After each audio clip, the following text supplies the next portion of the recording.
296. pismo o čoveku svoga ubeđenja, o Svetom Kiprijanu. Pročito si negde reč Svetog Kiprijana koja glasi: kome crkva nije mati, tome Bog nije otac.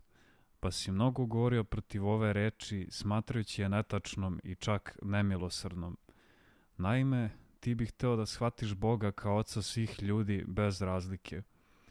Istina je da je Bog stvoritelj svih ljudi. Istina je da se Bog nudi za oca svima ljudima. Ali istina i to da neznabošci ne smatraju Boga svojim ocem. Kad bi svi ljudi bez razlike i bez moralnih uslova mogli biti nazvani sinovima Božjim, zašto bi onda Gospod rekao: blaženi su mirotvorci, jer će se sinovi Božji nazvati. U Jovanom evanđelju stoji napisano o Sinu Božjem: k svojima dođe i svoji ga ne primiše, a koji ga primiše dade im vlast da budu sinovi Božji. A i koji njega ne primiše, oni ne mariše za Božje očinstvo.